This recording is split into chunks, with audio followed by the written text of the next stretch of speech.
Hey, how are you? How's everybody doing? Welcome to our leadership call. I trust Sana, or let's see, Momik, somebody important is recording this. Yes, excellent.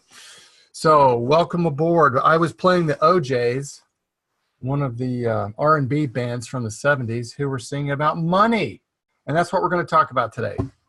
We're going to continue our little series on money and money management. That is one of the, if you were here last week, I had read that there were two issues that were confronting people that were in their 20s and 30s, and they were time management and financial management, how to get out of debt. So we're going to be talking about that today, and if you've got something to take notes with, we will dive right in because it is like us to dive in. If you have questions on any of the material I'm covering, you can talk to Eustace, who's the master of financial peace, and Dave Ramsey. And I'm drawing a lot of my material from that. So, okay, let's jump in. So today, last week we talked about some steps, some baby steps to get out of debt. And this week we're going to talk about 7 characteristics or traits of debt-free living.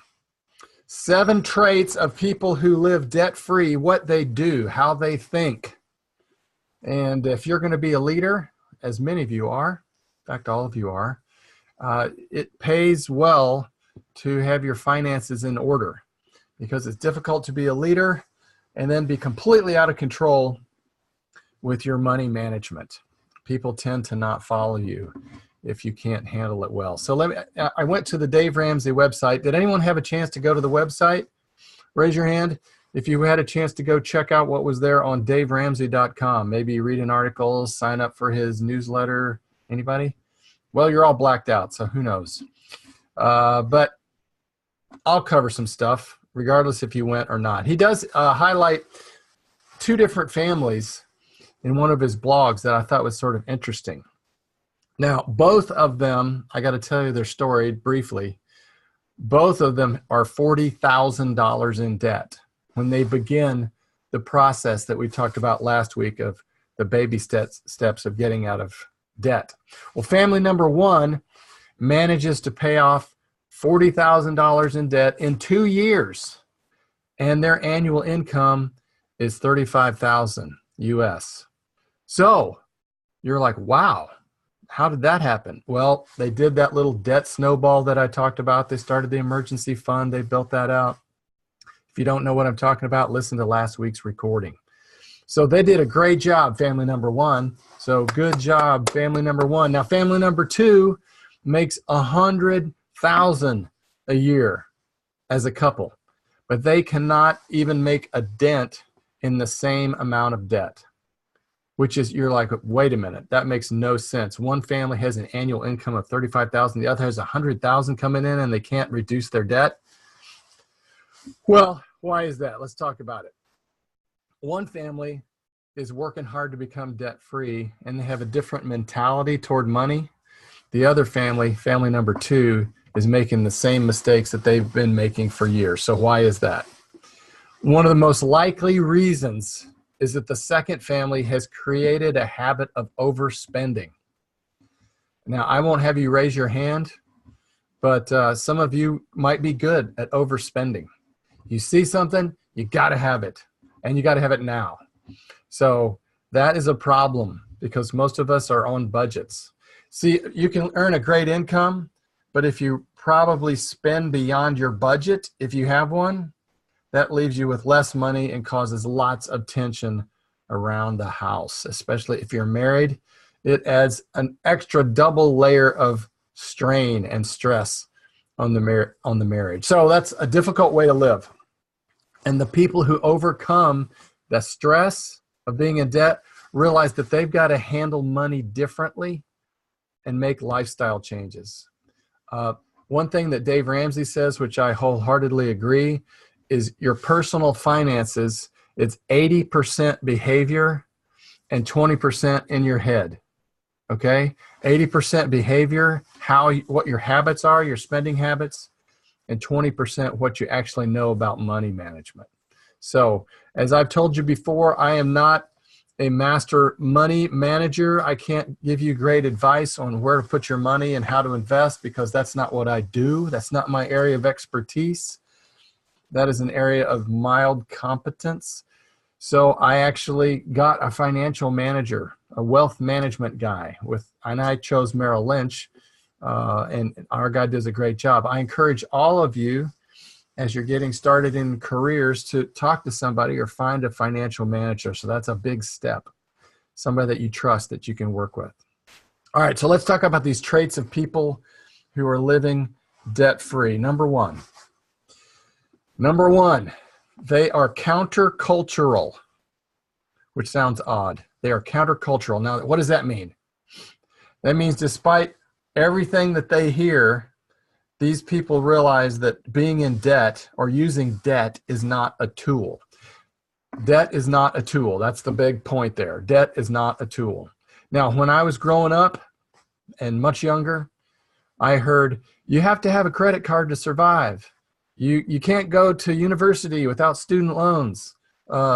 You always have car payments. Those were just like mantras that people said. But the people who are experiencing debt-free living don't buy into those norms. They're countercultural. It's possible to live without credit cards for your everyday life. It is possible. So when I finally got rid of my extra credit cards, all 20 of them, and cut it down to 1 or 2, I paid them off every month, and I only used them for expenses that I had to have, like business and travel and stuff like that. Car payments definitely take a chunk of money out of people's budgets. So people that are countercultural treat debt kind of like if you guys have refrigerators that are stocked full of food.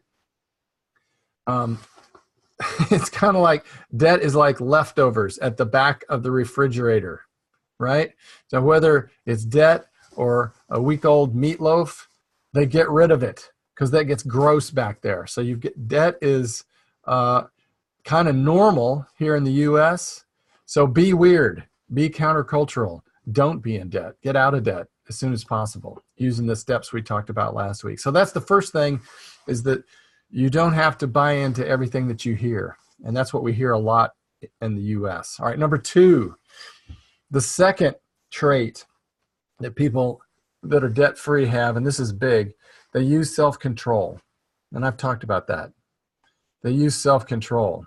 I'm thankful that my wife is a thrifty partner. She's very self-controlled when it comes to money. Dave Ramsey says, adults make a plan, make a budget, and they follow it. Children do what feels good, right? I got to have it now. I'll pay for it later. I'll deal with it later. I just got to have it now. And there's so many enticements on TV, on commercials, on adverts to help you part with your money. So someone who really wants to get out of debt has the willpower to walk past the shoe section. If you're not getting LGFG shoes, which you probably should, those are really cool. But if you're in a mall or whatever, you can walk past the shoe section. Or if you're in an electronics store, you can just pass the flat screen TVs by without making an impulse purchase. And people that have this kind of self-control aren't swayed to buy something simply because it's on sale that day. Some of you guys, some of us, we see a sign that says clearance, and we're like, no matter what it is, it's like, well, it must be a good deal. I've got to have that. If it says 40% off, I'm not saying don't buy things on sale. If you have to buy something, do that. But I'm saying you don't always have to purchase because it's on sale that day, okay? People that are living this way are wise enough to know that purchasing something isn't going to erase all their problems and make them feel better, okay? And, just like there are addictions, there is a rainbow, a spectrum of addictions that people can be addicted to. One of them is shopping. You probably haven't heard of that. You're thinking alcohol, drugs, opioids, whatever. But shopping is an addiction. There are people who literally, you know, when they purchase something, they get that momentary, woohoo, they get the endorphins, that little rush in their brain, and they're like, yeah, that feels good. Look what I've got, you know? And then that kind of stimulates them to keep that pattern going. I'm going to encourage you to break that.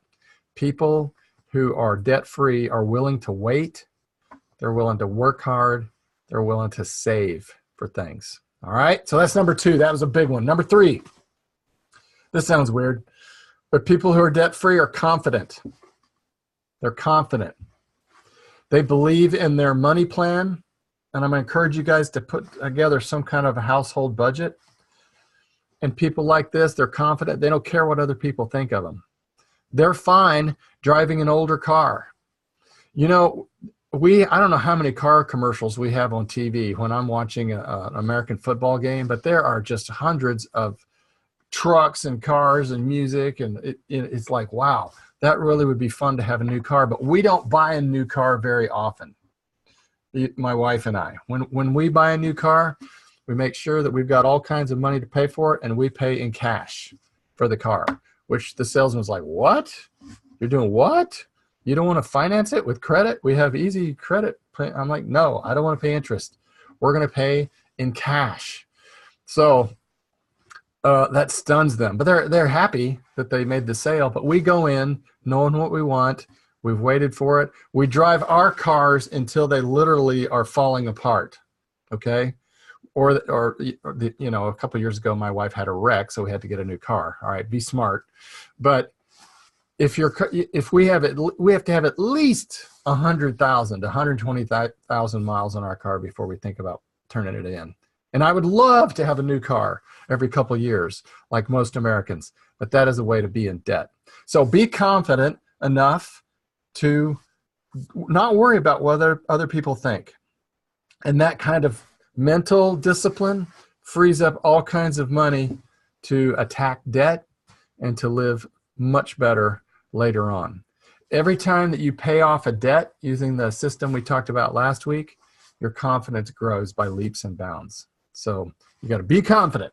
All right, number 4, people who live debt-free are goal-driven. That's kind of a no-brainer. They're goal-driven. If you're living debt-free, that is a goal in your life.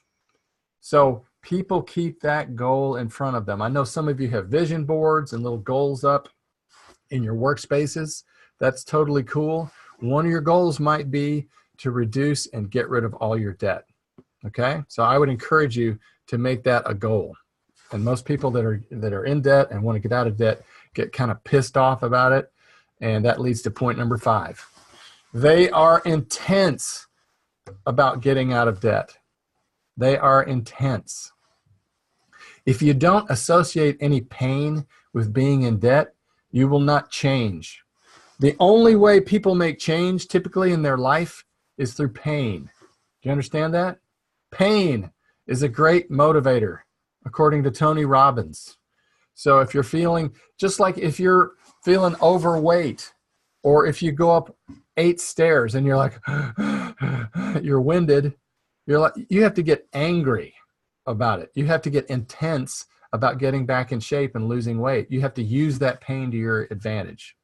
So if you have gone online and looked at Ramsey's Financial Peace University, what he talks about is what he calls gazelle intensity, okay? Gazelle intensity. That's when you're so fed up with the situation that you're in, you run as fast as you can, like a gazelle, in the opposite direction. So for debt-free living, that means that you're looking to squeeze every single dollar you can from your budget. People that are working toward this are using coupons. They're obviously getting things on sale when they have to get something, and they're working harder at work. They are all in with their intensity. So you got to kind of get pissed off that that's the situation that you're in. It makes you change. Okay? Number 6, couple more to go. People who are living debt-free, one of their traits is they are not materialistic. This is a tough one. They are not materialistic. By that, and again, I'm living here in the United States. and we are one of the most materialistic countries in the world. We put way too much emphasis on stuff. We love our stuff. And Americans will borrow up to their eyeballs to pay for a vacation so they can post their social media, like, hey, I've been in Bermuda, woohoo, check me out, whatever. And they'll go way into debt. They'll be up to debt in their eyeballs over a car that they can't afford. And I've mentioned before that I've been in people's homes. I live in one of the richest counties, the 7th richest county in the United States. And so I am surrounded by large homes, and there's all kinds of pressure to what we call keeping up with the Joneses. Does that make sense? That's an idiom that probably doesn't make sense. What it means is that you look around and you see what other people you have, and you go, yeah, I've got to keep up with them. And they have a nice Mercedes, so I'm going to try to. So there's this kind of unmentioned competition that's beneath the surface. So I'm looking around in big homes.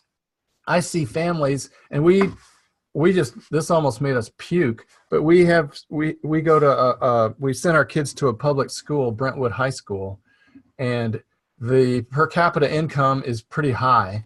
And so I remember our girls coming home and say, yeah, I know so-and-so, one of my friends, she just got a Beamer for her birthday, for her 18th birthday. I'm like, what? That's unheard of. My wife and I are like throwing up because we're like, that is just not. So we helped our kids work hard, save their money, and they got kind of an older, crappier car. It ran, but they understood the value of money. They weren't just going to graduate from high school and have a nice new Lexus. Yay, thank you, Daddy. No, not going to happen. So anyway, that's the situation we're in here. We're very materialistic, and that's a big issue. People who are debt-free understand that money doesn't buy happiness, okay? So they don't fall into the trap of wanting as much stuff as they can get. So people who are living debt-free have the mentality that they're content with what they have, and they aren't trying to buy their happiness. But, we all know people, right, who are like, man, if I just had that boat, then I'd be happy. Or if I just had that whatever, if I could go on that kind of vacation, then I'd be fulfilled. It is not true. It is not true, okay? Otherwise, you'd see people that are the wealthiest would be the happiest. Are they? Shake your head no. No, they're not. So I'm not saying, yay, be poor. Let's be poor. I'm not saying that. I'm saying save as much money as you can. That gives you flexibility and freedom to even share it with other people. Like the school that you guys contributed to. You're paying it forward. That's a cool thing.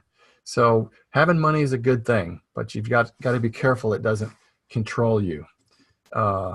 Anyway, I got more stories. Let's do number 7. The final one is that people who are living debt-free are willing to make sacrifices. They're willing to make sacrifices. Eating out, dining out in nice restaurants, going to movies every week, getting the premium cable package. There's cable packages here where you can get 1,000 different television channels on cable. Do I need 1,000 channels? I mean, no. That's ridiculous. What in the world? You'd never leave your home just like clicking. Look at all the TV I have. Anyway, don't get me started.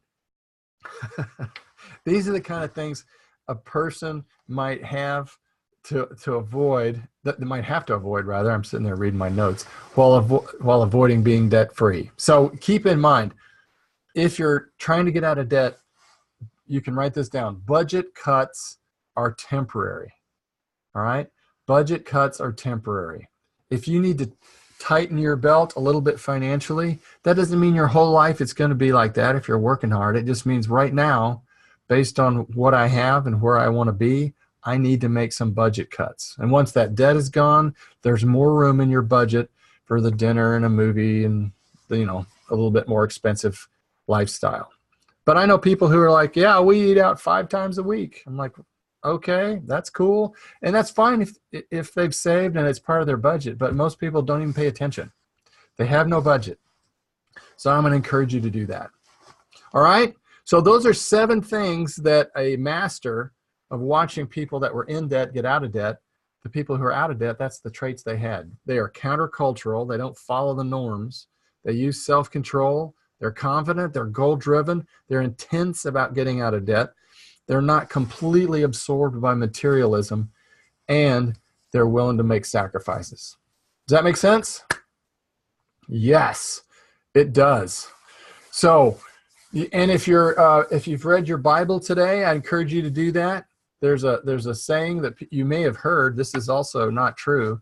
You may have heard people say, and that was the song I was playing as we came on. Money is the root of all evil, right? Who's heard that saying? Gosh, money's the root of all evil. That's not true. The Bible actually says in 1 Timothy, for the love of money is the root of all kinds of evil. Okay? So that's misquoted all the time. There's nothing wrong with money. It's the love of money that gets us into trouble. Our attitude toward money is the problem, not money itself. Money is morally neutral. Okay?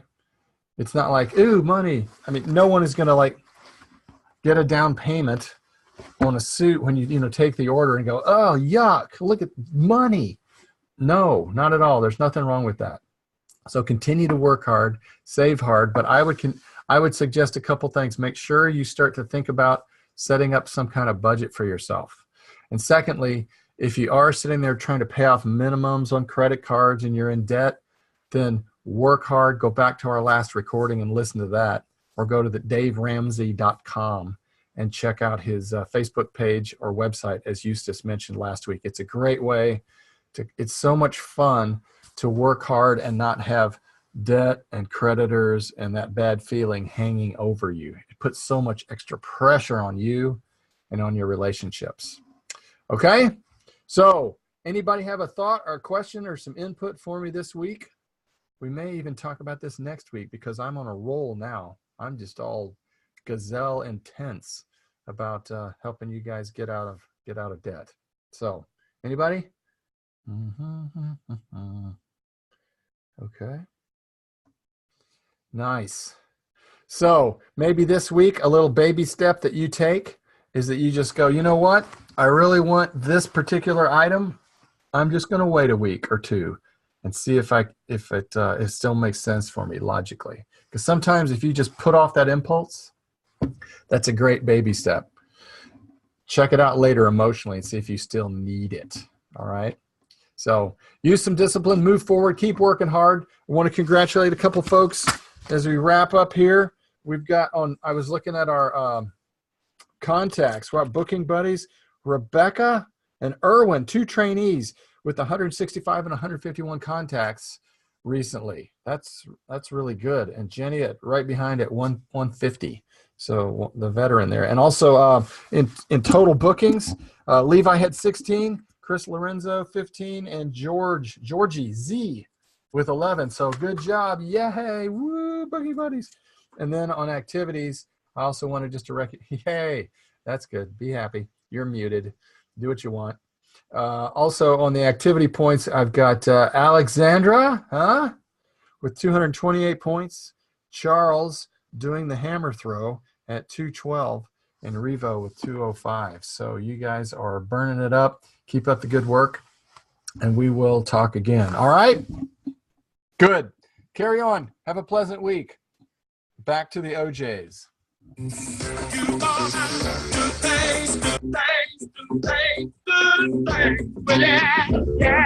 things.